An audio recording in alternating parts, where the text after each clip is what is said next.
ब्रह्मसूत्रे प्रवचन क्रमांक 40 सूत्र क्रमांक 360 सर्व वेदांत प्रत्ययम चोदनाद्य विशेषात। चोदनात म्हणजे शास्त्र नियम। याचा अर्थ असा आहे, सगळी उपनिषदे अनुभवाने खात्रीने सांगतात की सर्व शास्त्र नियम सामान्य आहेत। त्याला जोडून सूत्र क्रमांक 361 भेदान्नेती चेत्रैक्यस्यामपि, शिवाय अशा प्रकारे भिन्नता असली तरी ती तशी नाही, कारण अंतिम एकवाक्यताच आहे। आपले 4 वेद, 6 शास्त्र, यामध्ये या ब्रह्मांडाचं अंतिम ज्ञान, तत्वज्ञान, सिद्धांत, आध्यात्मिक सिद्धांत ज्यामध्ये सांगितलेले आहेत त्यांना उपनिषद असं म्हटलं जातं। हे जे उपनिषदांमध्ये ज्ञान सांगितलेलं आहे ते या ब्रह्मांडाचं अंतिम ज्ञान आहे। अंतिम ज्ञान याचा अर्थ असा आहे की यानंतर आणखी काही या ब्रह्मांडाबद्दल सांगायचं शिल्लक राहिलेलं नाही। या ब्रह्मांडामध्ये जे जे काही सांगण्यासारखं आहे, अर्थात तत्वज्ञान, ते सगळं काही या उपनिषदांमधनं आलेलं आहे। आणि म्हणून उपनिषदांना वेदांत असं सुद्धा म्हटलं जातं। वेदांचा अंतिम अर्थ, अशा अर्थी त्यांना वेदांत सांगितलं जातं। हे अंतिम ज्ञान आहे। आता यापेक्षा आणखी या ब्रह्मांडामध्ये तत्वज्ञान सांगण्यासारखं काहीही उरलेलं नाही। पण ही जी उपनिषद आहेत, ती उपनिषद, प्रत्येक उपनिषद, त्याचे उपनिषदाचे निर्माण करते निरनिराळे ऋषी आहेत आणि या ऋषीने ही उपनिषद सांगितलेली आहेत। जवळजवळ 200हून जास्त उपनिषद आहेत आणि बरेचशी त्यातली आज उपलब्ध आहेत आणि त्याच्यामध्ये ब्रह्मज्ञान सांगितलेलं आहे, आध्यात्मिक तत्वज्ञान सांगितलेलं आहे, आध्यात्मिक सिद्धांत सांगितलेले आहेत। जसे सजीवाबद्दल सिद्धांत सांगितलेले आहेत, तशी ब्रह्माबद्दल जी निर्जीव सृष्टी आहे, ग्रहगोल, तारे, विश्व वगैरे, त्यांच्याबद्दलही माहिती सांगितलेली आहे। ही माहिती नुसती नसून ते अंतिम तत्वज्ञान आहे। आता या पलीकडे आणखी काही निराळं सांगायचं शिल्लक असणार नाही। हजारो वर्षांपूर्वी ही उपनिषद सांगितलेली आहेत आणि पुढे कितीही कालावधी जाऊ दे, आणखी नवीन तत्वज्ञान मिळू शकणार नाही, असं या उपनिषदांचं म्हणणं आहे। इतकं ते संपूर्ण ज्ञान दिलेलं आहे। आणखी नवीन काही सांगण्यासारखं शिल्लकच नाहीये। आणि ही जी उपनिषद आहेत, ती त्या काळी लिखाणाची सोय नव्हती आणि त्यामुळे या ऋषीने ही उपनिषद काव्यात्मक रचना केली। कारण एका ओळीमध्ये भरपूर, म्हणजे एखादा पानाचा सुद्धा मजकूर सांगितला जातो। आज तुम्ही पाहता, एखादा श्लोक मी जर निरूपण करायला घेतला तर त्याच्यावर मी खूप बोलतो, पान दीड पान सहज सांगतो प्रत्येक श्लोकासाठी, कधी कधी जास्तही सांगतो। इतकं सारतत्व काव्यामध्ये सांगता येतं आणि म्हणून या ऋषीने त्या ब्रह्मज्ञानाचं काव्यात्मक रचना करून आपल्याला ते सांगितलेली आहे। आणि ते अशासाठी सांगितले की त्यावेळेला लिखाणाची सोय नसल्यामुळे ती त्यांनी स्मृत केली, घोकून काढली, पाठ केली। छोटे छोटे काव्य पाठ करायला सोपे जातात। त्यातली बरीचशी काव्य ही उत्तम प्रकारे चालीमध्ये म्हणता येतात, त्यामुळे ते लक्षात राहायला सोपं जातं। आणि या ऋषीने आपल्या शिष्याना, पुढे त्या शिष्याने त्यांच्या शिष्याना असं हजारो वर्ष लेखनाची कला माहीत होईपर्यंत हे संपूर्ण जे तत्वज्ञान आहे, हे आपले जे ज्ञानसागर आहे, महासागर आहे, तो ज्ञानाचा वैश्विक सागर आहे, तो जपून ठेवला. आणि त्यामुळे आपल्याला आज हे उपनिषद उपलब्ध आहेत. हे या ऋषींचे आपल्यावर फार मोठे उपकार आहेत. आणि याचं वैशिष्ट्य असं आहे की उपनिषद काही एका कालखंडात सांगितली गेलेली नाहीयेत. आणि इथे या सूत्राचा इथे संबंध येतो. ही उपनिषद निरनिराळ्या कालखंडात सांगितलेली आहेत. अर्थातच त्याचे रचनाकार वेगवेगळे ऋषी आहेत, वेगवेगळ्या पिढ्यांमधले आहेत. हे परत परत मी मुद्दाम सांगतोय की सर्व उपनिषदांचा कालखंड वेगवेगळा आहे, त्यांचे रचनाकार वेगवेगळे आहेत आणि ते वेगवेगळ्या कालखंडातले आहेत. आणि असं असूनही या सर्व उपनिषदाने जे तत्वज्ञान सांगितलेलं आहे, त्याचं अंतिम जे काही ध्येय आहे, अंतिम जी उपलब्धी आहे, अंतिमतः या उपनिषदांचा अभ्यास करून आपण जे साध्य करायचं आहे ते एकच एक आहे, ते म्हणजे पुरुषोत्तम आत्मपरब्रह्म. या सगळ्या भिन्न भिन्न कालावधीमध्ये रचनाकाराने, भिन्न भिन्न ऋषीने जे काही सांगितलं, त्या सर्वांचं अंतिम जे काही सारतत्व होतं ते म्हणजे परब्रह्म आपण स्वतः होऊन जायचं, स्वस्वरूप होऊन जायचं. आपण त्याचा अंश आहोत. हेच त्यांचं सर्वांचं शेवटी मतैक्य आहे. कुठेही त्याच्यामुळे भेद नाहीये. हा, आता सांगण्याची पद्धत वेगळी आहे, त्यांची उदाहरणं वेगवेगळी दिलेली आहेत, रचना वेगवेगळ्या आहेत.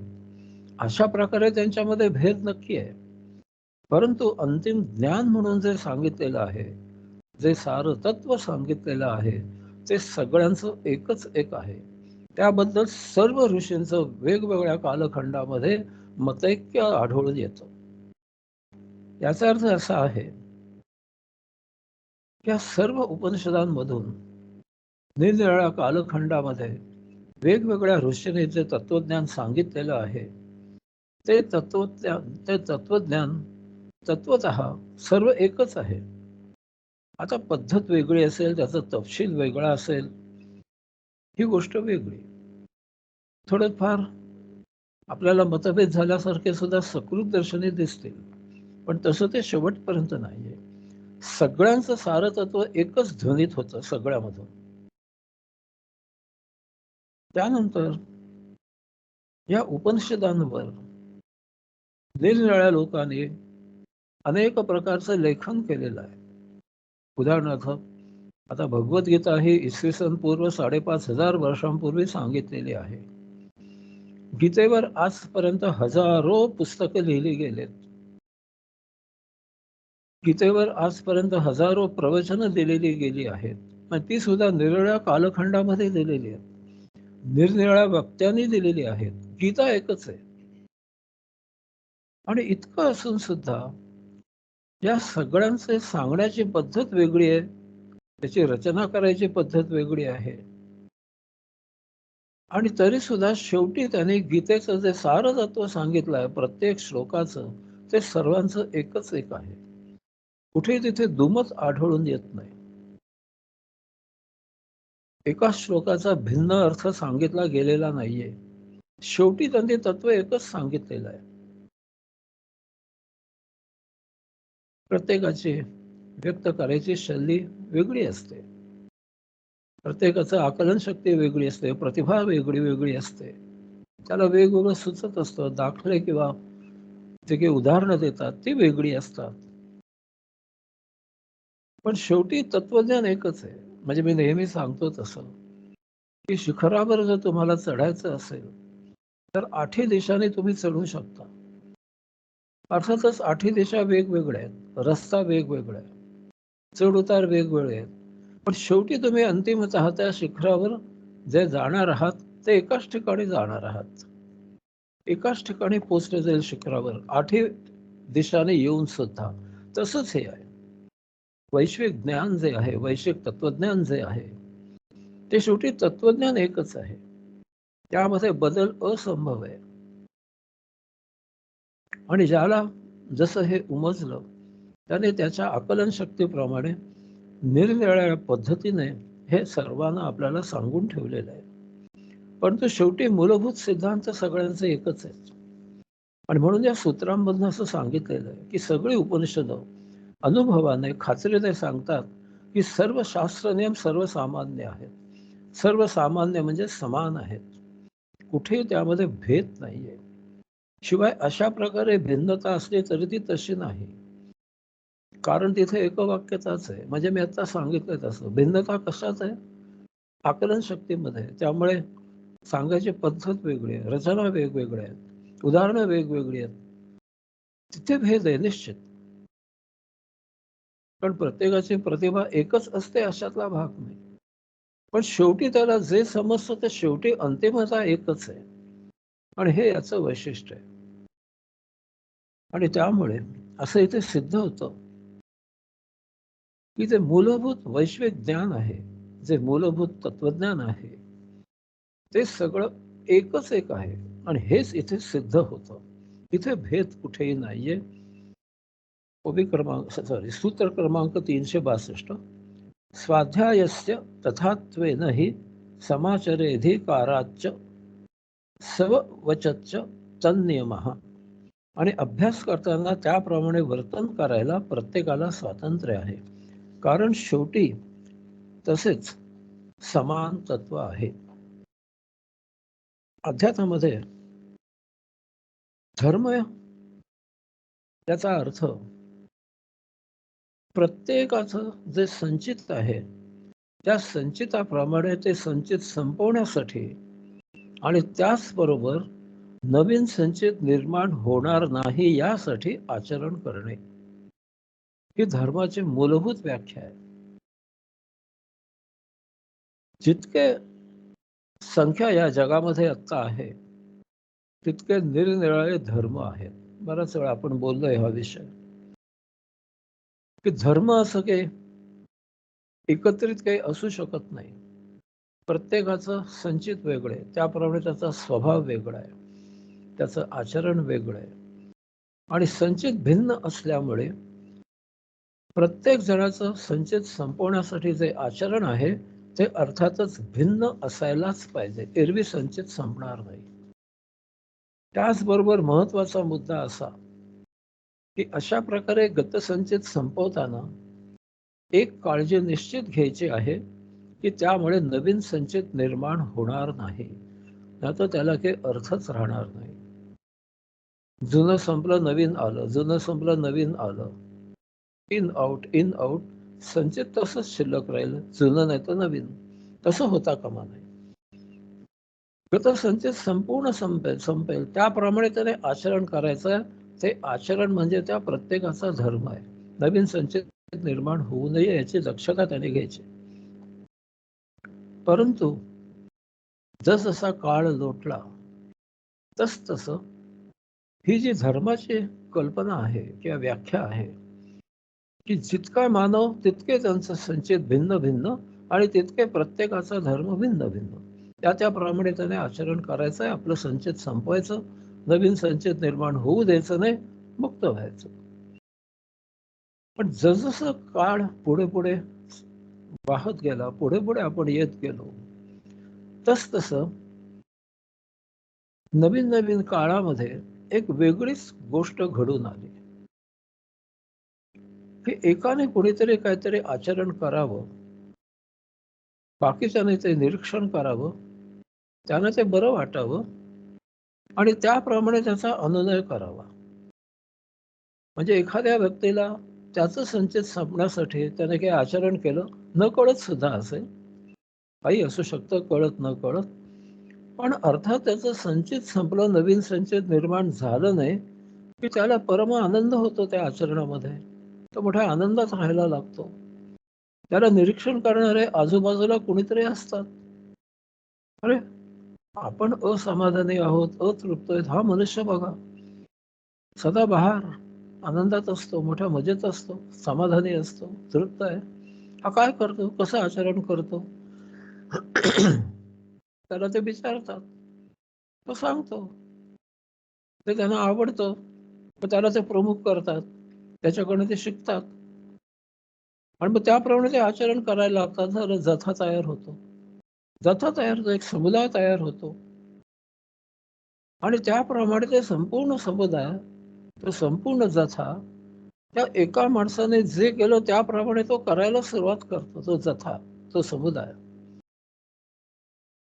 आणि अशा प्रकारे हा जो समुदाय आहे त्याचं एक विशिष्ट प्रकारे आचरण ठरून जातं, चाकोरीबद्ध. आणि हा त्यांचा धर्म होतो एका समुदायाचा. आणि त्यामुळे या जथ्याला लोक वाढत वाढत वाढत जातात. काही जण अज्ञानाने येतात, 4 जण करतात, आपणही तसंच करावं. बरं, त्याच्यामध्ये ज्या काही पद्धती आहेत त्यात वावगं काही नाहीये. आता जप करायचा आहे, त्यात वाईट काय आहे? काहीच नाहीये. कोणी योगविद्या करतायत, त्यात वाईट काय? काहीच नाही. कोणी ज्ञानार्जन करतायत, ठीक आहे. कोणी कर्मयोग करतात, वाईट काहीच नाहीये.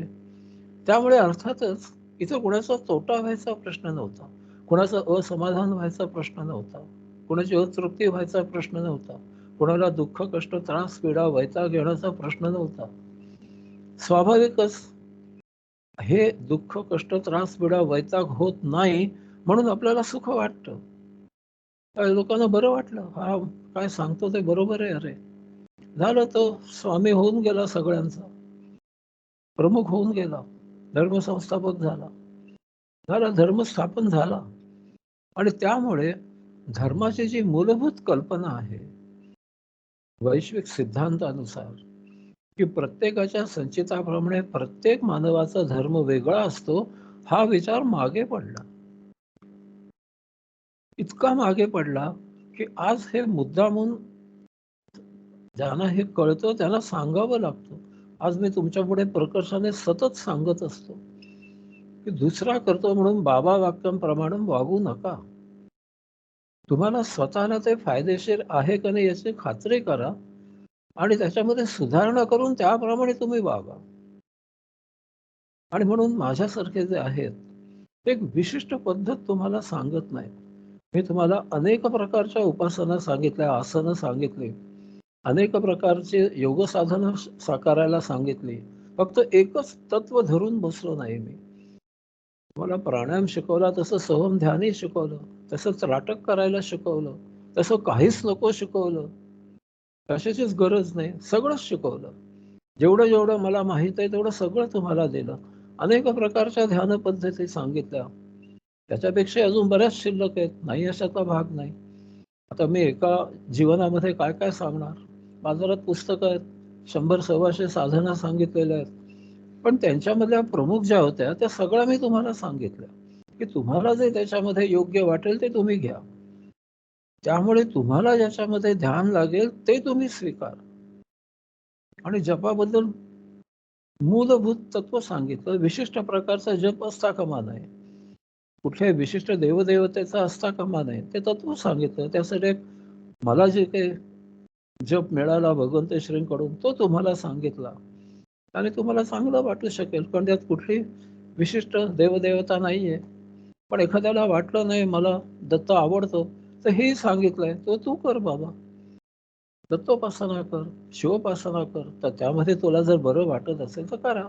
माझा आग्रह नाहीये. एकाच प्रकारे एक गाईडलाईन दिलेली आहे. पण या गाईडलाईनने सुद्धा तुम्हाला निश्चित आनंद होईल. हे जे काही सांगितलेलं आहे, ही जी भिन्नता आहे, ही हळूहळू लयाला गेली आणि असं सांगणारे जे काही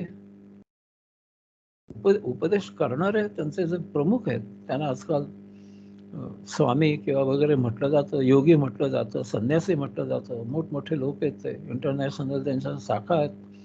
तरी त्यांची स्वतःची एक पद्धत, तीच पद्धत सगळ्यांनी वापरली पाहिजे हे सांगितलं. हा सगळा घोटाळा आहे. मला स्वतःला अमाप काही धन मिळवायचं नाहीये, प्रसिद्धी मिळवायची नाही, प्रतिष्ठा तर अजिबातच नको आहे. त्यामुळे सत्य जे आहे ते मी तुमच्यासमोर उघडं करून ठेवलं आहे. एक विशिष्ट प्रकार सांगितलेला नाही किंवा त्याचं मी तुम्हाला सक्तीही करत नाही, करा म्हणून. तुम्हाला योग्य वाटेल ते करा सांगतो नेहमी. पण तसं नाहीये बाकीच्या ठिकाणी. त्यांच्या समुदायाची एक विशिष्ट पद्धत आहे आणि तीच सगळ्यांनी वापरायला पाहिजे. आणि अशा प्रकारे हळू-हळू जिथे लोक जास्त जमले तिथे त्याला धर्माचं स्वरूप आलं. आणि मग त्याच्यामध्ये उपासना, साधना, पूजा-बिजा काय अनंत गोष्टी आल्या, सोपस्कार आले सगळे, विधी आले. आणि हळू धर्म म्हणजे काय याची व्याख्याच बदलून गेली. आणि अशा प्रकारे इथे अनेक प्रकारचे अनेक धर्म प्रस्थापित झाले. आज प्रत्येकाच्या वैयक्तिक आचरणाला धर्म असं म्हणत नाहीत. एका विशिष्ट व्यक्तीच्या पुढाकाराने काही लोक त्याचा अनुनय करतात, त्याला एक ते नाव देतात आणि त्याप्रमाणे त्यांचा जथा तयार होतो. त्यांचा एक समुदाय तयार होतो. मग ते म्हणतात, "आम्ही अमुक स्वामीचे शिष्य आहोत. आम्ही अमुक स्वामीचे काय गंडाबंद शागिर्द आहोत. आम्ही अमुक स्वामीचं सगळे फॅन आहोत." वगैरे, वगैरे. आणि ते त्याप्रमाणे सगळं आचरण करायला लागतात.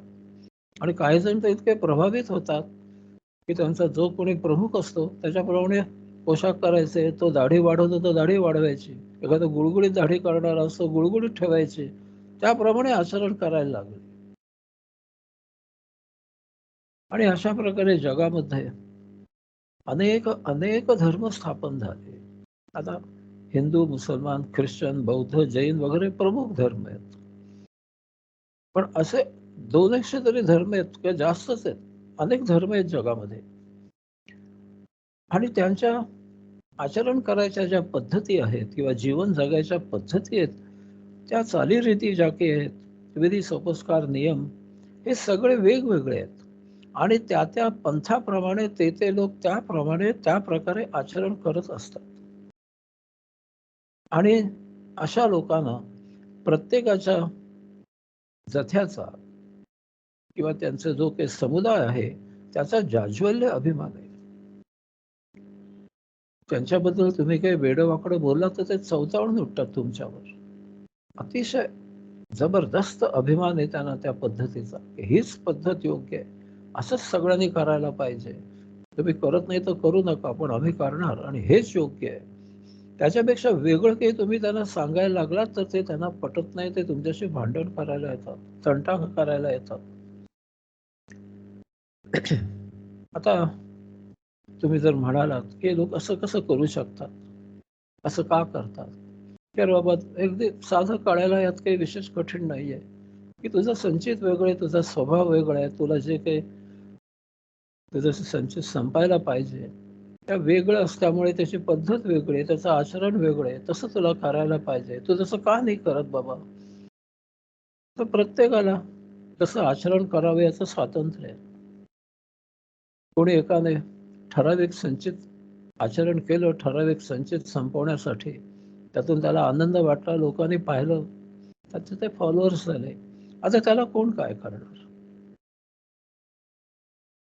एखाद्याला आनंद मिळतो, त्याप्रमाणे आणि 100 जणांना मिळतो आणि 1000 जण म्हणतात मलाही मिळाला. कारण त्यात सामील झालं की त्याच्या विरुद्ध बोलून चालत नाही. त्याला वाटतं अरे, लोकं म्हणतील आपल्यालाच काही कळत नाहीये. ते प्रभावित होतात यामुळे. आणि किंवा असा जो कोणी एक असतो, तो आपली साधना सर्वांना सांगतो आणि ती पद्धत बसून जाते. आणि एक प्रकारचा धर्म, एक जथा स्थापन होतो, एक समुदाय स्थापन होतो. आणि इथे मूलभूत तत्वाचा विसर होतो, की ते जे काही ते करत आहेत, ते सर्वसाधारण केल्यासारखं होतं. प्रत्येकाच्या संचिताप्रमाणे केलं जात नाही बरोबर त्याप्रमाणेच. आपण जे करतो ते अन्य जणांसाठी योग्य असेलच असं नाही. प्रत्येकाला स्वातंत्र्य द्यायला पाहिजे, की ही एक पद्धत आहे, एक तत्व तुला सांगितलं, की काय करायचं. त्याप्रमाणे तुला बरं वाटेल तसं तू कर. मी करतो हे असं मी केलं. याचा अर्थ तू करायलाच पाहिजे असं नाही. त्यासाठी अनेक दुसऱ्या गोष्टी उपलब्ध आहेत. परंतु सर्वसामान्य लोक अशा प्रकारे विचार करत नाहीत. ते एखाद्याने सांगितलं की त्याचा अनुनय करतात आणि मेंढरासारखे त्याच्यामागे भराभर धावत सुटतात. याला काही इलाज नाहीये. हे सगळं त्या योग गुरुवर किंवा आध्यात्मिक गुरुवर अवलंबून आहे. त्याने त्यांना स्वातंत्र्य द्यायला पाहिजे की मूलभूत सिद्धांत तत्वज्ञान सांगायचं आणि हे तुला प्राप्त करायचं मार्ग अनेक आहेत. मी मार्ग कुठला, अमुक मार्ग मी स्वीकारला, त्याप्रमाणे तू तुझ्यामध्ये बदल कर आणि जा, शेवटी अंतिम ध्येय प्राप्त कर. पण मूलभूत तुला या गोष्टी यायला पाहिजे. त्या बेसिक गोष्टी शिकवायच्या असतात त्या लोकांनी. पुढचा मार्ग ज्याने त्याने आपला पण आचरण करायचं असतो. पण असं होत नाही. अनुनय करणारे जास्त लोक आहेत आणि त्याचा त्याला अभिमान आहे. मला असेच एक भेटले होते माझ्या गावाला. संन्यासी होते, विशिष्ट प्रकारचे कपडे घातलेले होते. पण मी त्यांना सहज विचारलं की तुम्ही अमुक अमुक अमुक मठाचे फॉलोअर्स आहात का? हो म्हणाला, मी त्यांचा संन्यासी आहे, अमुक मठ. तो एकदम असा खुश झाला. इतका त्यांना चाठ आहे आत्मा आणि त्याचं जे तत्वज्ञान आहे त्या तत्वज्ञानाचा त्यांना विसर पडलेला आहे. आता एक सोपस्कार झालेला आहे त्या पद्धतीचा की अशी अशी पद्धतीने करायचं म्हणजे मी अमुक मठाचा साधक. त्यामुळे ते त्याला प्रत्यक्ष उपयोगी हो नाही तर न हो, पण तो गृहीत धरून चालतो. मला उपयोग झाला याचा, मी आनंदात आहे. असे आंधळ्याप्रमाणे अनुनय करणारे बरेच लोक आहेत आणि आपण पाहतो राजकीय पुढाऱ्यांना त्यामुळे कार्यकर्ते मिळतात. याचा कार्यकर्ते आणणार कुठून हो? एक संघटन, एक संप्रदाय त्यांचा तयार होतो आणि तो प्रमुख असतो राजकीय पुढारी. तो फरमान सोडतो, त्याप्रमाणे बाकीचे करतात. तिथे दंगे धोपे चालतात. आपलं विचारायचं त्यांना धाडच नाहीये, पण आपण गृहीत धरू. एखाद्याला विचारलं की बाबा का तू दगड फोडतो, फेकतो, तू का बाबा त्या बसवर दगड टाकतोयस, काच आहे त्याला, आत बसलेल्या प्रवाशाला लागेल, तसं का करतोयस? नाही तसं नाही, पण आम्हाला वरून आदेश आहे. तर वरून आदेश आहे, तुला पटतंय का हे? तुझी आई बहीण आत असेल तर चालेल का? नाही विचार करत तो. अंधा अनुकरण, अंधानुकरण. जे सांगेल तसं धावत सुटात करायला आणि याला पाहून आणखी 4 जण प्रभावित होतात आणि एका मागोमाग एक येऊन एक अशी संघटना तयार होते, एक संप्रदाय तयार होतो. मग त्याला एक ठराविक नाव दिलं जातं आणि त्या नावाप्रमाणे हे लोक प्रसिद्ध होतात आणि अशा प्रकारे हळूहळू या लोकांमधूनच एक धर्माची स्थापना होते आणि जो प्रमुख असतो तो धर्म संस्थापक होतो. मग त्याचे विधी सोपस्कार सगळे ठरवून दिले जातात, त्याप्रमाणेच त्यांना ते करावं लागतं. पण असं जरी असलं आणि कसंही असलं, आता हे राजकारण वगैरे मध्ये मी बोललो ते सोडून द्या. परंतु साधारणपणे योग साधना करणारे जे लोक आहेत त्यांनी कशा प्रकारे काही केलं तरी अंतिमतः त्यांच्यामध्ये जर कोणी खरोखरच मुक्त झाला, सायुज्य मुक्त झाला किंवा स्वस्वरूपावस्था प्राप्त झाली, तो दार्शनिक झाला, तर ते दर्शन मात्र एकाचच होतं. संप्रदायाला नावं जरी भिन्न भिन्न असली तरी अंतिम जो काही त्यांचा उद्देश आहे गाठायचा, तो सगळ्यांचा न कळत असेल पण एकच आहे. त्यामुळे मूलभूत काही फरक होत नाही, हेही सत्य आहे. फरक काय होतो तर एकाच प्रकारे हजारो लोक ते करत असतात, त्या निम्म्या लोकांना ते लागू होत नाही. त्यांना ते अनावश्यक असतं, ते तसेच राहतात.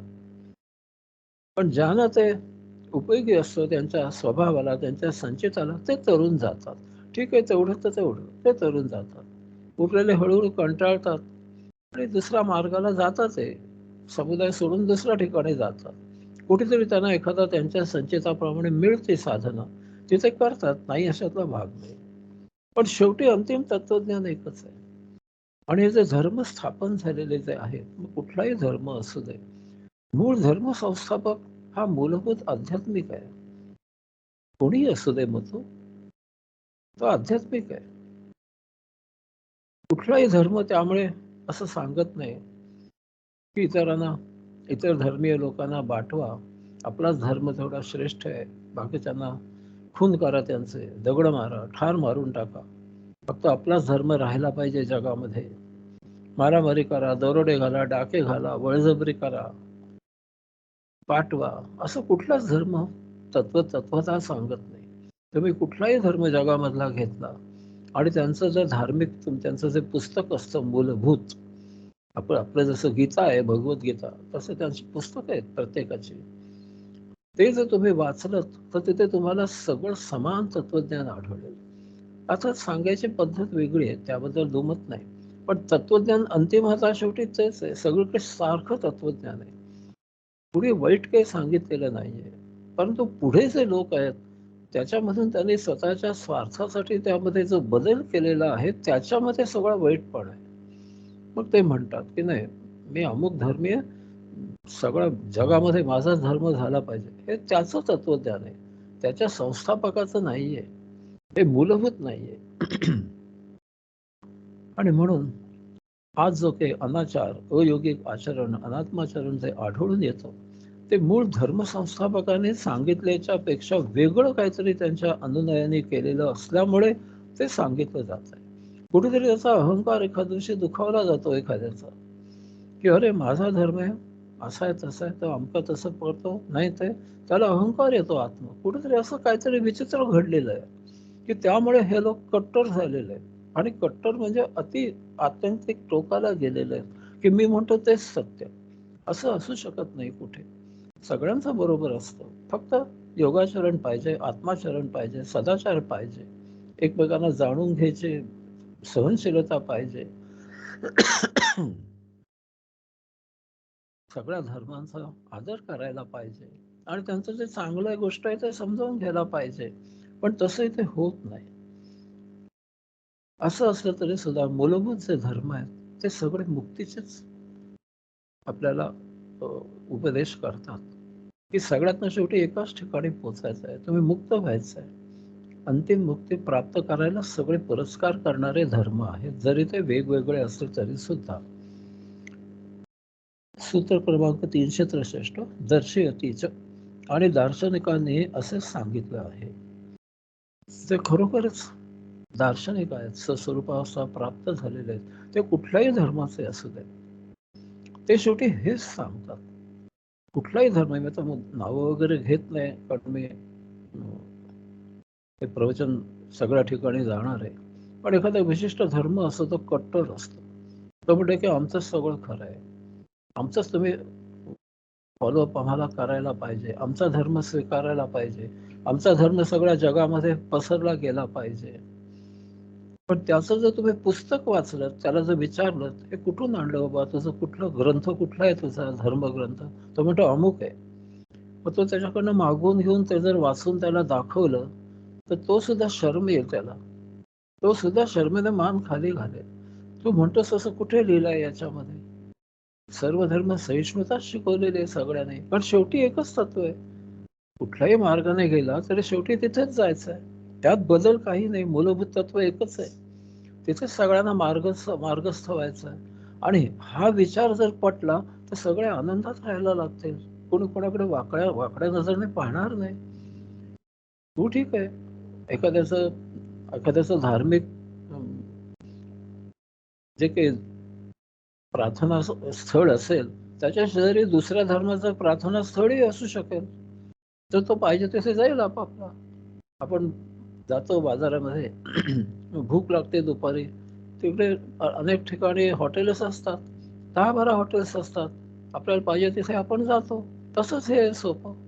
आपल्याला काही शांतता पाहिजे आहे, आपल्याला काही स्वस्थ बसायचं आहे, ध्यान लावायचं आहे, अनेक प्रार्थना स्थळ आहेत, ज्याला पाहिजे तिथे त्याने जावं.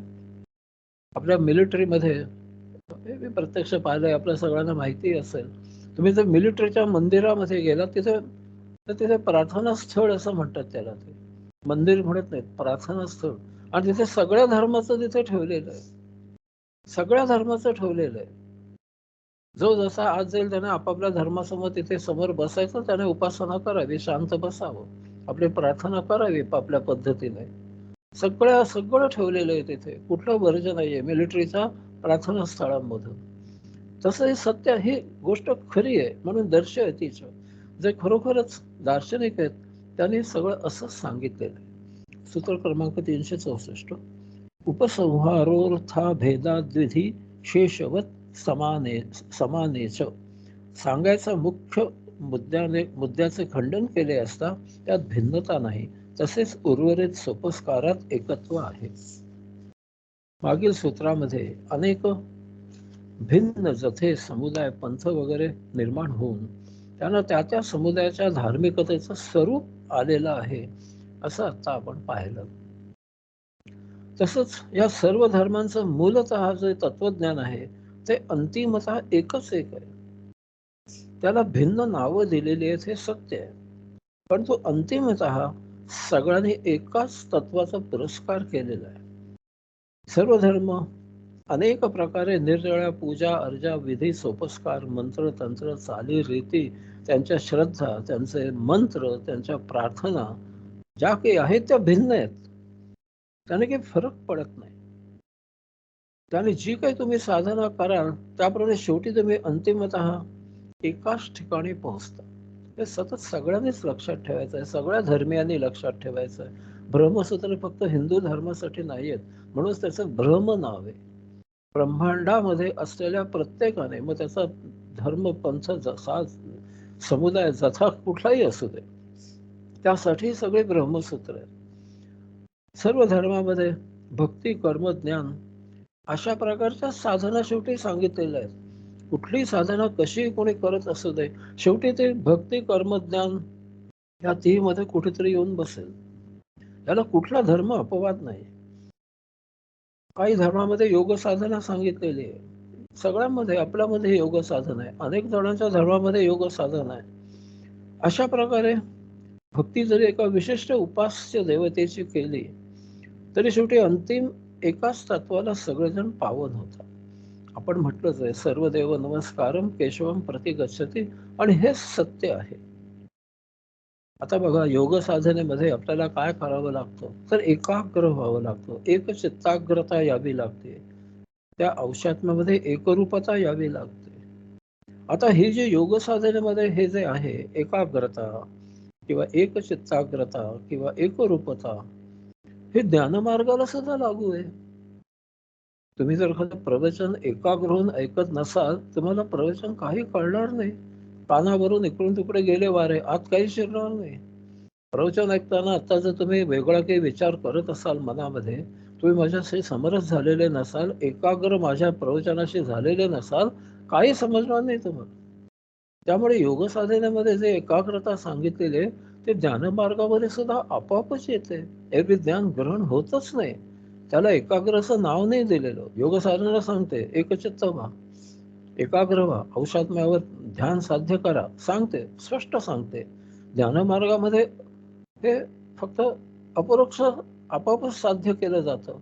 ध्यान देऊन ऐकावं लागतं ते जे काय ते. ध्यान शब्द योगासनामधलाच आहे, योगाचरणामधलाच आहे. हे करावंच लागतं, एरवी होत नाही ते. तेव्हा ज्ञानमार्गामध्ये सुद्धा एकचित्त व्हावंच लागतंय. तीच गोष्ट भक्ती मार्गाला, भक्तीमध्ये तर परमात्म्याजवळ एकरूप व्हावं लागतं. एरवी भक्ती मार्ग साध्य होणं शक्यच नाहीये. तेव्हा योग साधनेमध्ये जे काही एकाग्रता सांगितले ते ज्ञानयोगामध्ये, भक्ती योगामध्ये सुद्धा आहे आणि ते कर्मयोगामध्ये सुद्धा आहे. तुम्ही जर कर्मयोग करत असाल तर त्या कर्मामध्ये पूर्ण झोकून देऊन काम करावं लागतं, त्याचं ते काम बिघडेल, ते नीट होणार नाही. एरवी त्याला कर्मयोग म्हणताच येणार नाही. योग याचा अर्थच आहे तुम्ही जे काही कर्म करून जे साध्य करायचंय त्याच्याशी तुमचं मन जुळून आलं पाहिजे. मन सगळ्यात खटाळ आहे, ते इकडे तिकडे धावत असतं, तिथे योग जुळून आला पाहिजे. म्हणजे सगळ्याला योग नाव दिलेलं आहे. ज्ञानयोग, कर्मयोग, भक्तियोग, योगशास्त्र वगैरे वगैरे. वास कसला येतो?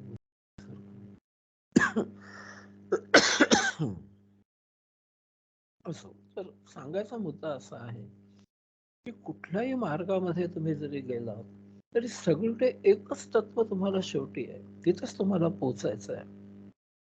शेवटी सगळे धर्म हेच सांगतात, आणि त्यामुळे त्या त्या तत्वावर तुम्हाला ध्यान लावायला सांगितलं जातं.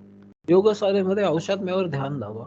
ज्ञानयोगामध्ये ध्यान जे काही ग्रहण करायचं आहे ते ज्ञानावर ध्यान लावा. ते तुम्हाला आकलन झालं पाहिजे. कर्म जे करताय त्याच्यावर ध्यान लावा. भक्ती परमात्म्याच्या मूर्तीवर ध्यान लावा. ध्यान शब्द सगळीकडे आहे. ते विशिष्ट एका ठिकाणासाठी नाहीये.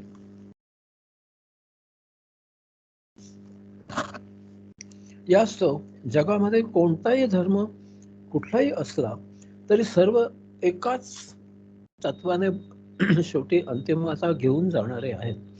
म्हणून कोणीही कोणाच्या धर्माची अवहेलना करायची नाहीये. सर्व धर्म सहिष्णुता आपल्यामध्ये असायला पाहिजे. सर्वांनी एकमेकांविषयी सलोख हा आदर, बंधुभाव, एकोपा आणि सहकार्य करायला पाहिजे आणि तरच संपूर्ण जग हे आनंदात राहू शकतं. सूत्र क्रमांक 365. अन्यथात्वम शब्दादिती चेन्ना विशेषात. शब्दांमुळे ज्ञान किंवा उपास्य भिन्न आहेत असे म्हणाल तर नाही, कारण समानता. आता शब्द जरी वेगवेगळे वापरले तर ते शब्द तुम्हाला ऐकायला जरी भिन्न वाटले तरी शेवटी तत्व एकच आहे. भगवद्गीता मूळ गीता संस्कृतमध्ये, सगळ्याला माहिती आहे आपल्याला. आता संस्कृत मधून तुम्ही माझ्याकडनं मराठीमध्ये गीता ऐकता. आता बाहेर जे उत्तर प्रदेशात गेलात तर तुम्हाला तेच भगवद्गीता हिंदी मधून ऐकावी लागते. काही ठिकाणी काही लोकांची इंग्लिश ही भाषा आहे, तसं परदेशामध्ये गीता सांगितली जाते ती इंग्रजीमधून सांगितली जाते. तर हे जरी तुम्ही भिन्न शब्द असले, भिन्न भाषा असली तरी शेवटी तत्वज्ञान तेच सांगितलं जातं. त्यामध्ये काही फरक पडत नाही. आणि म्हणून शब्द जरी तुम्ही वेगवेगळे वापरले आणि वेगवेगळ्या शब्दामधून तुम्ही जर तुमची उपासना केली, प्रार्थना केली तर तुम्हाला शेवटी देव एकच प्राप्त होतो. तुम्ही संस्कृत मधून म्हटलं म्हणूनच देवता प्रसन्न होणार आहे अशातला भाग नाही. हिंदीमध्ये वेगळी प्रार्थना असेल, इंग्लिशमध्ये वेगळी असेल आणि कुठल्या चायनी भाषेमध्ये वेगळी असेल. चायनामध्ये केवळ तत्वज्ञान होऊन गेलं, लाओत्से आपण पाहिलंय. जपानमध्ये तेच आहे, बौद्ध तत्वज्ञान आहे. त्यांची वेगळी भाषा आहे अर्धमागधी, त्याच्यामधून प्रार्थना असतील. त्याने काही फरक पडत नाही. आणि म्हणून निरनिळ्या देवदेवता, निरनिराळी भाषा, निरनिराळे शब्द असे कसेही असले तरी शेवटी तुम्ही तिथे एकाग्र जर झाला, ध्यान हा शब्द सगळीकडे आहे. आता मी सांगितलं तसं सगळीकडे ध्यान हा शब्द आहे. कुठल्याही उपासनेमध्ये ध्यान शब्द आहे. तुम्ही ध्यान लावून ती उपासना केली, शेवटी तुम्हाला तेच तत्व सापडणार आहे. मग त्याला कुठलंही नाव द्या. त्याला गीतेने पुरुषोत्तम म्हटलेलं आहे. कारण अन्य बाबतीत समानता आहे असं म्हटलेलं आहे. अन्य बाबतीत म्हणजे काय, त्या सगळ्याचा अर्थ शेवटी एकच आहे की तुम्ही ध्यान लावा, त्या परमात्म्याकडे पोहोचा, तिथे मुक्त व्हा. या संसारामध्ये मुक्त व्हायचं आहे आणि अमुक्त होऊन इथे जर राहिलात तर तुम्हाला दुःख, त्रास, पीडा, वैताग होणारच. तेव्हा अमुक्त राहू नका, मुक्त व्हा. आणि आनंदाने राहा, हेच सगळं सर्व सांगतात. सूत्र क्रमांक 366. नवा प्रकरण भेदात परोवरीयस्त्वादिवत. किंवा साधन भिन्न असले म्हणजे ज्ञान भिन्न मिळते, परंतु हे फार श्रेष्ठ अशा उपासनांप्रमाणे. ब्रह्मसूत्र अनेक प्रकारे आपल्याला ते सगळे मुद्दे आपल्याला समजावून सांगतात. कुठलं काही शिल्लक ठेवलं नाही की तुम्हाला उद्या काही शंका निर्माण व्हावी की हे काय आहे. नाही, ब्रह्मसूत्रामध्ये सगळं ज्ञान दिलेलं आहे. आता इथे बघा एक वेगळं सांगितलं आहे की शब्द भिन्न असले तरी ज्ञान एकच मिळतं, अंतिम प्रसाद एकच आहे. असं मागील सूत्रामध्ये आपण पाहिलं की शब्द भिन्न असले, आता मी बोललो तुम्हाला गीता वेगवेगळ्या भाषेमध्ये पाहिले तरी शेवटी ज्ञान एकच आहे. तर शब्द भिन्न असले तरी ज्ञान एकच मिळतं, अंतिम प्रसाद एकच मिळतो, असं मागील सूत्रामध्ये आता आपण पाहिलं. आता आणखी एक निराळा पैलू ब्रह्मसूत्र आपल्याला समजावून देतात आणि त्यासाठी ते सांगतात की फार श्रेष्ठ, फार मोठ्या अशा त्या साधना उपासना आहेत, त्याचा संदर्भ तुम्ही घ्या आणि हे समजावून घ्या. जर आपण साधन भिन्न भिन्न घेतलं तर आपल्याला भिन्न भिन्न ज्ञान प्राप्त होतं. आणि हे समजण्यासाठी ते म्हणतात की मोठमोठ्या साधनांचा तुम्ही विचार करा. तर काय होतं, भिन्न भिन्न साधन तुम्ही वापरलं, भिन्न भिन्न ज्ञान प्राप्त होतं. मग स्वाभाविक असं वाटतं आपल्याला की अरे वेगळं आहे. नाही, ते वेगळं नाहीये, ते एकच आहे. पण तुम्ही केवळ मधलं साधन वेगळं वापरल्यामुळे तुम्हाला वेगळं ज्ञान प्राप्त होतं, पण अंतिमना ते एकच आहे. आता हे कसं ते आपण पाहूया, की आपण जो ज्ञानमार्ग अवलंबला, तर बघा आपण ज्ञानमार्गाने जातोय. पण ज्ञानमार्गामध्ये काय आहे? आपल्याला बौद्धिक, वैचारिक अशा प्रकारचं ज्ञान प्राप्त होतं. बुद्धिवादी होतो आपण. आपण वैचारिक होतो. आणि या बौद्धिक आणि वैचारिक ज्ञानाने आपल्याला आत्मपरब्रह्माचं बरोबर तो जसा काय आहे तसं ज्ञान होतं. आणि आत्मपरब्रह्म म्हणजे काय ते समजून उमजून जाणून आपण त्याप्रमाणे उपासना करतो आणि आपण मुक्तीच्या मार्गाला यात्रेकरू होतो. हा ज्ञानमार्ग आहे. बघा, ज्ञानमार्गामध्ये तुम्हाला बौद्धिक आणि वैचारिक प्रगती होते आणि तिथून तुम्हाला परमात्मा म्हणजे काय नेमकं कळतं. की आज आपण सांगतो, सगळे सांगतात एनर्जी म्हणजे परमात्मा, बरोबर आहे. आपणही तेच म्हणतो. परम ऊर्जा, परम चैतन्य, परम परम अनेक शब्द वापरतो आपण. म्हणजे परमात्मा. हे ज्ञानमार्गाने आपल्याला कळतं. आणि हे समजून आपण उपासना केली की आपण त्याप्रमाणे होतो. आपण चैतन्यमय होतो, आपण ऊर्जामय होतो. प्रकाशाचं दर्शन घडतं, आपण मुक्त होतो. आता हे साधन आहे काय? ज्ञान हे साधन आहे. आता बघा, जर आपण कर्म मार्ग अवलंबला, तर कर्म हे साधन झालं. पण कर्म मार्गामध्ये ज्ञान आपल्याला मिळेल का? नाही मिळणार. मग काय होईल? तर जर आपण कर्मयोग जर आचरणात आणायला लागलो, तर आपण जो कर्मयोग करू, त्या कर्मयोग करताना आपण एकचित्त एकाग्र आपण झाल्याशिवाय कर्मयोग होऊच शकत नाही. एखादं काम तुम्ही करत असलात आणि त्यामध्ये जर तुम्हाला मध्ये काही अडथळा आला, तर तुम्ही वैतागता. ते काम तुम्ही करू नाही शकत. कारण की तुम्ही एकाग्रता बिघडते, भंगते एकाग्रता. कुठलंही काम घ्या तुम्ही. एखादं कामगार जर काही मोलमजुरीचं काम करत असेल, खणत असेल जमीन, तर ते एकाग्र होतो तो जमिनीवर. व्यवस्थित खणतो तो. पण मध्येच काही कोणी हाक मारली तर तो एकाग्रता त्याची जाते. त्याचं खणणं, मी अगदी साधं उदाहरण घेतोय. खणणं बरोबर होणार नाही. आम्ही आम्ही जर लेखन करत असलो आपण आणि मध्येच काही अडथळा आला, डोक्यामध्ये विचाराचा ओघ चालू असतो, त्याप्रमाणे लेखन केलं जात असतं. त्यामध्ये बिघाड होईल. ती एकसूत्रता बिघडून जाईल. कुठलंही एखादं गाणं गातोय, गाणं गातोय, त्या गाण्यामध्ये आता एक राग गायला, त्यानंतर पुढचा राग कुठला गायचा, त्याच्यामध्ये आपोआप त्याला आत्मप्रेरणा येते. यानंतर हे, यानंतर हे. कारण ते सुरावटीमधून तो सारखा प्रवास करत असतो. मध्येच जर ब्रेक झाला, की ते सगळं त्याचं बिघडतं. ते बिघडतं. तो तसं परवानगी देत नाही. काय माझं गाणं सुरू व्हायच्या आधी तुमचं आटपून घ्या काय ते. गाणं सुरू झालं की शेवटपर्यंत मध्ये कोणी काही करायचं नाही. आता त्याला मध्ये जर थकवा वाटला तर 5 मिनिटं तो घेतो विश्रांती. तो म्हणतो तुम्ही जाऊन या, मी जाऊन येतो चहा पिऊन. पण त्याच्या गाण्यामध्ये ते जे चालू असतं सारखं लिंक, ती तुटत नाही. तर त्यामध्ये येऊन बसतो आणि पुन्हा गाणं सुरू करतो. हे इथे होतं कर्मयोगामध्ये. आणि त्यामुळे काय होतं? तर एकाग्रपणे आपण कर्मयोग केला. कर्मयोगाची व्याख्या काय आहे? स्वधर्माने प्राप्त स्वकर्म. म्हणजेच आपल्या संचिताला अनुसरून नियतीने आणून दिलेलं कर्म. नियती आपल्याला आपल्या संचितानुसार उपलब्ध करते कर्म. संचित संपून जातं. आपण संचित मुक्त होतो. म्हणजेच आपण मुक्त होतो. संचित मुक्त म्हणजे काय? सगळ्यापासून मुक्तता मिळते. आपण मुक्त होतो. संचित संपून जातं. त्या कर्मयोगामुळे होतं हे. एकाग्र होऊन कर्मयोग करणं. अन्य काही न करणं. कर्मयोगाची व्याख्याच आहे. स्वधर्माने प्राप्त स्वकर्म. बाकी काही करायचं नाही. तेच करायचं. संचित संपून जातं. नवीन संचित निर्माण होत नाही. अर्थातच आपण मुक्त होऊन जातो. म्हणजे ज्ञानमार्गाने जे साध्य झालं तेच कर्मयोगाने साध्य होतं. ज्ञानयोगामध्ये ज्ञान मिळून आपण विमुक्त झालो. कर्मयोगामध्ये संचित संपून आपण मुक्त झालो. साधन बदललं, त्याचं साधन बदलल्यामुळे शेवटी अंतिम जे काही मिळवायचं ते तेच आहे. पण कर्मयोगामध्ये संचित संपून मुक्त झालो. ज्ञानमार्गामध्ये परमात्मा समजून घेऊन आपण मुक्त झालो. म्हणजे साधन बदललं की फळ बदलतं, पण अंतिम जे काही आपल्याला मिळवायचं आहे ते एकच असतं. अजून एक उदाहरण घेऊ, भक्ती मार्गाचं उदाहरण घेऊ, की आपण जपसाधना करतो. जपसाधना करताना काय होतं? तर आपण परमात्म्याचे जप करत करत एकरूप होतो. म्हणजे आपण स्वतः तो जप होतो. आपण स्वतः ती भक्ती होतो. कबीराने म्हटलंय ना, मी रामनाम घेतोय, काही वेळाने असं झालं की रामनाम घेतोय. कबीर थांबलाय तिथे. म्हणजे कबीर रामामध्ये एकरूप झाला. कबीर भक्ती होऊन गेला. भक्ताचा भक्ती होऊन गेला. ते साधनच होऊन गेलं कबीर. असं कबीराने दोहा लिहून ठेवलाय. मी रामनाम घेत होतो, पण आता राम माझ्यासाठी नाम घेतो आणि कबीर बाजूला राहतो. म्हणजे कबीर रामामध्ये एकरूप झाला. भक्ती मार्गामध्ये तेच होतं.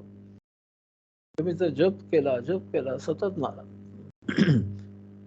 नामस्मरण करताय, ते इतकं करताय, अतिशय भावभक्तीने करताय, भक्तियोग त्यालाच म्हणतात, की तो शेवटी तो जप स्वतः जप होऊन जातो. मग तो त्रयस्थासारखा केलेला जप आपला ऐकत बसतो, कारण त्याची समाधी लागलेली असते आणि जप परावाणीने त्याला ऐकायला येतो. तो एकरूप होतो, परमेश्वरामध्ये मुक्त होतो. म्हणजे बघा, साधन बदललं. साधन काय आहे? भक्ती. भक्ती हे साधन आहे. आणि त्यामुळे मिळालं काय? परमात्म्याशी एकरूपता मिळाली. इथे ज्ञान मिळालं, इथे कर्मामध्ये संचित संपलं, इथे परमात्म्याशी एकरूपता झाली. तो भक्ती होऊन गेला, भक्ताचा भक्ती झाला. साधन बदललं, फळ बदललं, पण अंतिम शेवटी एकच. चौथं उदाहरण घेऊ, योग मार्ग. आता योग मार्ग तुम्हाला माहिती आहे की आपण ध्यान समाधी लावतो. ध्यान समाधीमध्ये काय होतं? परमात्म्याचं ज्ञान असायलाच पाहिजे असं नाही. आपण कर्मयुक्त करत नसतो ध्यान समाधी लावताना. आपण भक्तियोगही करत नसतो. पण होतं काय? योग साधना, योग मार्गामध्ये ध्यान समाधी लागली की आपण ऊर्जामय होतो. ध्यान कसं लागतं याच्या संबंधी मी बरेच वेळा माझी स्वतःची अनुभूती तुम्हाला सांगितली. दश दिशाने लाखो सूर्य एकदम उगवत असा प्रकाश, परंतु तितकाच परम शीतल. असं परमात्म्याचं दर्शन होतं. आपण त्यामध्ये एकरूप होतो. आपण परमात्मा स्वरूप होतो. तिथे ज्ञान नाहीये, संचित नाहीये, जप नाहीये, काही नाहीये. पण आपल्या अंतःकरणामध्ये औषधमेशी एकरूप होऊन तिथून योगधर्मी आपले मार्गस्थ होतो आपण. तिथे आत्मस्वरूपाचा प्राप्त होऊन आपल्याला परमात्म्याचं दर्शन घडतं. पूर्ण प्रकाशमय दर्शन घडतं. म्हणजे योग हे साधन बदललं. उपलब्धी काय? प्रकाशमय दर्शन हे फळ त्यातलं मिळालं आणि शेवटी आपण मुक्त झालो. चारही मार्ग जरी आपण भेटले की ज्ञान, कर्म, भक्ती, योग ही साधनं निरनिराळी आहेत. त्याच्यापासून मिळणारं फळही निरनिराळं आहे. आता मी सांगितलं सगळं तुम्हाला सविस्तर. त्याच्यापासून मिळणारं फळ निरनिराळं आहे. तरी सुद्धा शेवटी योगधामी मार्गस्थ होतो आपण. आत्मपरब्रह्मामध्ये मार्गस्थ होतो. त्यामुळे साधन भिन्न असलं, त्याचं फळ जरी भिन्न असलं, तरी अंतिमतः योगधामी यात्रा होते, आपण मुक्त होतो. आणि यामुळे हिंदू, ख्रिश्चन, मुसलमान, बौद्ध, जैन असे निरनिराळे जरी भिन्न धर्म असले, त्यांच्या उपासना भिन्न असल्या, त्याप्रमाणे ते सर्व उपासना करत असले, तर त्यासाठी त्यांच्या भाषा भिन्न असतात. तरी अंतिमतः हिंदू पुरुषोत्तमाची, ख्रिश्चन प्रॉफिटची, मुसलमान अल्लाची, बौद्ध मोक्षाची, जैन निर्वाणाची यात्रा करतात. त्याच्यामध्ये काही फरक पडत. पुरुषोत्तम काय, प्रॉफिट काय, किंवा अल्लाह काय, मोक्ष काय किंवा निर्वाण काय, सगळं एकाच ठिकाणी जाऊन पोहोचणं होतं. आणि अंतिम यात्रा ही वैश्विक यात्रा, हे तत्वज्ञान तेच राहतं. यामुळे असं घडलेलं आहे. पण हिंदू, ख्रिश्चन, मुसलमान, बौद्ध, जैन किंवा अन्य कुठलाही धर्म जो आहे, त्याचा जो कोणी संस्थापक आहे, त्याने स्वतःला भगवान म्हणून जाहीर केलेलं नाहीये. काही वेडपटाने स्वतःला भगवान म्हणून घेतलाय, ते सोडून द्या. ते मूर्ख आहेत, त्यांच्याकडे लक्ष देऊ नका. ते ते तसेच आहेत. आपण न बोलणं बरं. पण हे जे लोक आहेत, आता मी जे प्रमुख धर्माचे नावं घेतली, की असे अनेक जे धर्म स्थापन झालेले आहेत, त्या धर्म संस्थापकांनी प्रत्येकाला त्या परमची कोण ना कोणतरी एक, कोणी मी त्यांचा मुलगा सांगितलाय, कोणी स्वतःला पुरुषक म्हणालाय, कोणी त्यांचा मी उपदेश करायला आलेला सांगितलाय, कोणी त्यांचा अवतार हे सांगितलाय, पण स्वतःला ते म्हणून जाहीर केलेलं नाहीये. त्याचं कारण हे आहे, शेवटी अंतिमतः तुम्ही तिथेच पोहोचता जाऊन. त्याच्यामध्ये काही फरक पडत नाही, कुठेही भेद नाहीये. सूत्र क्रमांक 367.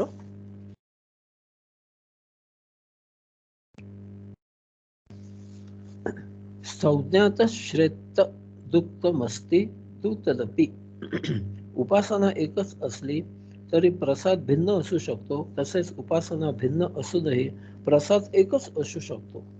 सगळ्या शक्यता ब्रह्मसूत्र तुम्हाला सांगतोय की तुमची उपासना एकच असली, प्रसाद भिन्न मिळू शकतो.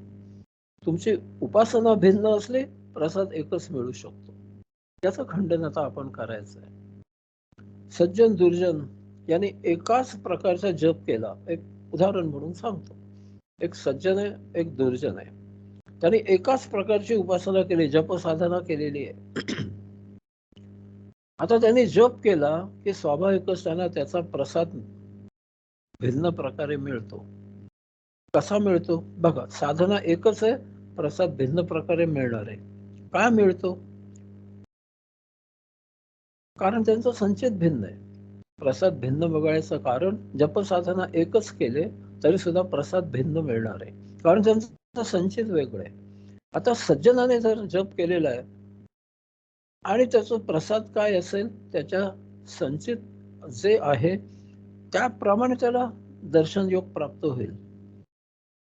कारण हा सज्जन आहे, त्याचं संचित तिथल्या तिथे संपून जाईल. त्याचं संचित असणारच नाही मुळात, कारण तो सज्जन आहे.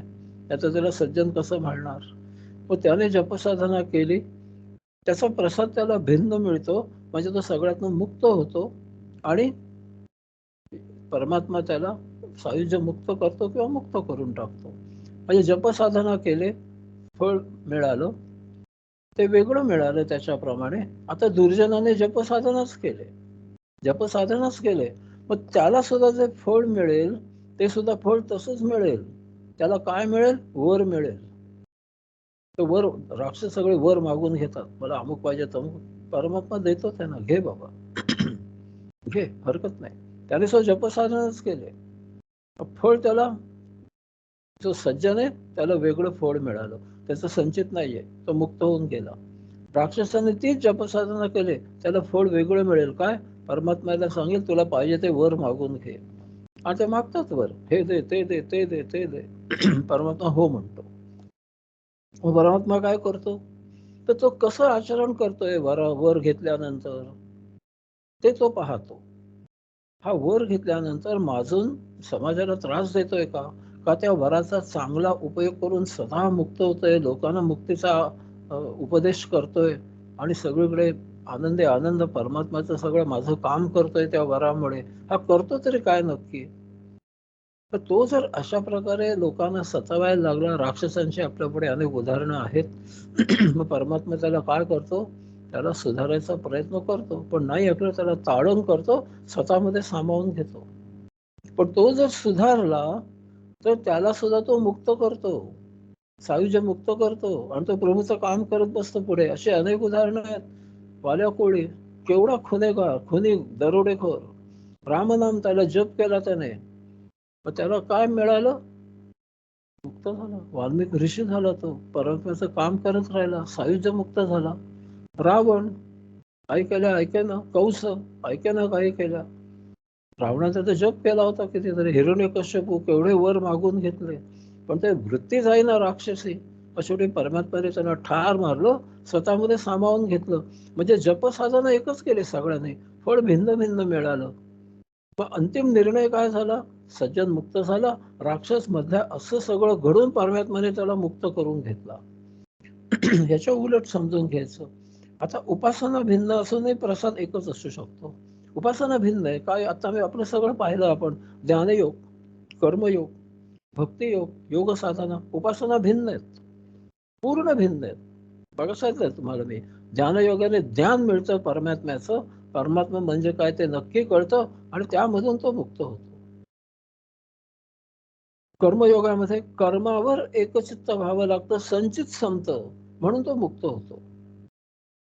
तसंच भक्तियोगामध्ये तो स्वतःमुळे भक्ती होतो, भक्ताचा भक्त होतो, म्हणून तो मुक्त होतो. त्याला परमात्म्याचं ज्ञान वगैरे त्याला काही आवश्यकता नाहीये, संचित संपलं का नाही गरज नाहीये. तो भक्त होतो, तिथेच सगळं मिळालं त्याला, तो मुक्त होऊन जातो. योग साधनेमध्ये स्वतः ऊर्जामय होतो, परमात्मा होऊन जातो. म्हणजे उपासना भिन्न आहेत, शेवटी प्रसाद एकच आहे. असं इथे शेवटचं आजच्या प्रवचनाचं सूत्र होतं. इथे प्रवचन इथे संपन्न होत आहे. हरिओम.